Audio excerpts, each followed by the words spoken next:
পাল্টে যাওয়া দুই প্রতিবেশী নিয়ে আশাবাদী জয়শঙ্কর। পাল্টে যাওয়া দুই প্রতিবেশী মানে বাংলাদেশ এবং শ্রীলঙ্কা। একেবারে পুরোপুরি খুব কাছাকাছি সময়ে একেবারে পুরো পরিবর্তন হয়েছে, যেটা নিয়ে ভারতের মধ্যে এখন তোলপাড় চলছে যে খুব কাছাকাছি সময়ে দুটি দেশ পুরোপুরি হাতছাড়া হলো। শ্রীলঙ্কায় এমন একজন প্রেসিডেন্ট নির্বাচিত হয়েছেন যিনি একেবারে খুব প্রতিষ্ঠিত ভারত বিরোধী এবং চীনপন্থী। তাহলে শ্রীলঙ্কাও কি একেবারেই হাতছাড়া হয়ে গেল? আর বাংলাদেশে তো পরিবর্তিত রাজনৈতিক পরিস্থিতি আপনারা দর্শক বুঝতেই পেরেছেন, যেখানে শেখ হাসিনা পালিয়ে গেছে এবং শেখ হাসিনাকে ফেরত দেয়া নিয়ে এবং সীমান্ত হত্যা সহ অনেকগুলো বিষয় সামনে চলে আসছে, যেটি বাংলাদেশের প্রধান উপদেষ্টা, অন্যান্য উপদেষ্টা সহ রাজনীতিবিদরা প্রকাশ্যে কথা বলছেন। পরিস্থিতি নিয়ন্ত্রণ করার জন্য ভারতের পক্ষ থেকে অবশ্য চেষ্টা চলছে। যে দেখলাম এই প্রথমবারের মতন বিএনপির চেয়ারপারসনের কার্যালয়ে দৌড়ে এসছেন প্রণয় ভার্মা, বাংলাদেশে নিযুক্ত ভারতীয় হাইকমিশনার। তো ভারত এখন একটু পিছু উঠেছে, বোঝা যাচ্ছে যে তারা একটা নমনীয় মনোভাব প্রকাশ করছে এবং হয়তো বুঝতে পারছে যে বাংলাদেশ নিয়ে তাদের যে শেখ হাসিনা মুখী কূটনীতি, এটা যে ব্যর্থ হয়েছে, এটা তারা হারাতে পারছে। এখন এর থেকে উত্তরণের জন্য তারা চেষ্টা করছে এবং বলছে যে পরিবর্তন হলেও এই প্রতিবেশী দেশগুলির সাথে ভারতের যে ঐতিহাসিক সম্পর্ক আছে, লেনদেন আছে, বাণিজ্যিক সহ অন্যান্য সমস্ত বিষয়, সেগুলো পরিবর্তন হবে না এবং তিনি আশাবাদী যে এই পরিস্থিতি আস্তে আস্তে অনুকূলে হবে। হয়তো সেই অনুকূলে আনার একটা চেষ্টা চলছে। জয়শঙ্কর ইতিমধ্যে কথা বলেছেন, তহিদ হোসেনের সঙ্গে দুই নেতা সাক্ষাৎ করেছেন এবং সম্পর্ক উন্নয়নের ব্যাপারে তারা এগোবেন বলে আশা ব্যক্ত করেছেন। বাংলাদেশের মতো পালাবদল হয়েছে শ্রীলঙ্কাতেও। দুই প্রতিবেশী রাষ্ট্রের সঙ্গে ভারতের সম্পর্ক ইতিবাচক এবং গঠনমূলক হবে বলে আত্মবিশ্বাসী বিদেশ মন্ত্রী এস জয়শঙ্কর। মঙ্গলবার নিউ ইয়র্কে এশিয়া সোসাইটি পলিসি ইনস্টিটিউট আয়োজিত ভারত, এশিয়া এবং বিশ্ব শীর্ষক এক অনুষ্ঠানে নিজের এই বিশ্বাসের কথা বলেছেন তিনি। নিউ ইয়র্কে রাষ্ট্রপুঞ্জের সাধারণ সভার অধিবেশনে যোগ দিতে গেছেন বিদেশমন্ত্রী।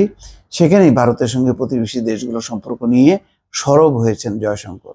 আগেই বাংলাদেশের সঙ্গে সম্পর্ক এগিয়ে নিয়ে যাওয়ার কথা বলেছিলেন ভারতের বিদেশমন্ত্রী, মানে পররাষ্ট্রমন্ত্রী। দুদেশের পারস্পরিক স্বার্থ জড়িত এমন বিষয়ে সম্পর্ক এগিয়ে নিয়ে যাওয়ার কথাও বলা হয়েছে। বাংলাদেশ অন্তর্বর্তী সরকারের বিদেশ উপদেষ্টা তহিদ হোসেনের সঙ্গেও আলোচনা করেছেন বিদেশ মন্ত্রী অর্থাৎ পররাষ্ট্রমন্ত্রী। আজ প্রতিবেশী দেশগুলোর প্রতি ভারতের নীতি কেমন হবে তা স্পষ্ট করতে চেয়েছেন জয়শঙ্কর। তিনি জানিয়েছেন, ভারত প্রতিবেশী কোনো দেশের রাজনৈতিক পদক্ষেপ নিয়ন্ত্রণ করতে চায় না, তবে রাজনৈতিক পালাবদল হলেও শ্রীলঙ্কা ও বাংলাদেশের সঙ্গে ভারতের সম্পর্কে যে ইতিবাচক ও গঠনমূলক থাকবে সে ব্যাপারে নিশ্চিত তিনি দাবি করেন, বাংলাদেশ ও শ্রীলঙ্কাকে নিঃশর্ত সাহায্য করেছে ভারত। জয়শঙ্কর বলেন, প্রতিটি দেশে নিজস্ব গতিশীলতা থাকবে, কিন্তু আমি অত্যন্ত আত্মবিশ্বাসী যে প্রতিবেশী বলয়ে আমাদের পরস্পরের প্রতি নির্ভরতার যে বাস্তবতা রয়েছে, সুযোগ সুবিধা পাওয়ার ক্ষেত্রে একে অন্যের স্বার্থ জড়িয়ে তা এগিয়ে চলবে, কারণ তা আমাদের ইতিহাসের সঙ্গে যুক্ত। বিদেশমন্ত্রী মনে করে দেন, অর্থাৎ জয়শঙ্কর বলছেন, যখন শ্রীলঙ্কা গভীর অর্থনৈতিক সংকটের মুখোমুখি তখন ভারতই পাশে দাঁড়িয়েছিল। এটা সত্য। তখন পাশে কেউ ছিল না, চীনও সরে গিয়েছিল, তখন অন্য কেউ এগিয়ে আসেনি। এই পদক্ষেপ শ্রীলঙ্কার অর্থনীতিকে স্থিতিশীল করেছে বলেও দাবি করেন তিনি। পাশাপাশি বাংলাদেশের পরিস্থিতি একটু আলাদা বলে মন্তব্য করেন বিদেশমন্ত্রী জয়শঙ্কর। তিনি বলছেন, আমরা গত এক দশকে যা করেছি তা হলো বিভিন্ন প্রকল্পের রূপায়ণ। এটা আমাদের উভয়ের জন্য ভালো। গত এক দশকে ভারত ও বাংলাদেশের মধ্যে সামগ্রিকভাবে অর্থনৈতিক কার্যকলাপ বেড়েছে, দুই দেশের এলাকার মধ্যে সম্পর্ক উন্নত হয়েছে, উভয় দেশই এর থেকে অনেক কিছু অর্জন করেছে। কিন্তু এটা আংশিক সত্য। ভারত এমন সব প্রকল্প বাংলাদেশে নিয়েছে যেখানে তারা মানে ট্রানজিট হিসাবে ব্যবহার করতে পারে সড়ক এবং রেলের যে প্রকল্পগুলো, যাতে তারা পূর্বাঞ্চলের সাথে সংযুক্ত থাকতে পারে, সেসব প্রকল্পেই তারা সহায়তা করেছে এবং অনেকগুলো প্রকল্প বাস্তবায়নাধীন আছে, সেগুলোর অগ্রগতি খুবই কম, কেননা অর্থ ছাড় হচ্ছে না। আর রাজনৈতিক পট পরিবর্তনের পরে তো একটি গুরুত্বপূর্ণ প্রকল্প থেকে ভারতের ঠিকাদাররা নাই হয়ে গেছে। ওই প্রকল্পে কবে ঠিকাদার ফিরবে, কবে কাজ শুরু হবে তার কোনো ঠিক নেই, এক। আর দুই নম্বর হলো যে তারা যে কথাটি বলছেন যে রাজনৈতিক পদক্ষেপ নিয়ন্ত্রণ করতে চায় না, এটাও সত্য না। বাংলাদেশের নির্বাচনের ব্যাপারে একটা গুরুত্বপূর্ণ বিষয় ছিল যে বাংলাদেশ যদি গণতান্ত্রিক থাকে তাহলে ভারতের যে সংবিধানে গণতন্ত্র, বাংলাদেশের গণতন্ত্র মিলবে। সেই গণতান্ত্রিক একটি নির্বাচনের জন্য মার্কিন যুক্তরাষ্ট্র, পশ্চিমারা ব্যাপক চেষ্টা করেছে, কিন্তু সেই চেষ্টায় কিন্তু ভারত কোনোভাবেই সামিল হয়নি। কেন সামিল হয়নি? শেখ হাসিনাকে খুশি করতে। শেখ হাসিনা এবং আওয়ামী লীগ জানে যে একটি গণতান্ত্রিক নির্বাচন, সত্যিকারের নির্বাচন যদি হয়, তাহলে আওয়ামী লীগ ক্ষমতায় থাকবে না। এটি ভারতও বুঝতে পেরেছে। ফলে শেখ হাসিনা যা চেয়েছে সেটি তারা বাস্তবায়ন করেছে। ফলে এখানে তো যে প্রতিবেশীকে সত্যিকার অর্থে একটা পরামর্শ দেওয়া বা সাথে থাকা, সারা দেশের মানুষের সেন্টিমেন্ট, এটা ভারত ভালোভাবেই জানে যে এটা বাংলাদেশের মানুষ কি চায়। কিন্তু ওই যে কলা কৌশল করে যে শেখ হাসিনা টিকে ছিল 15টা বছর, সেটাকেই তারা ভারত সাপোর্ট করেছে।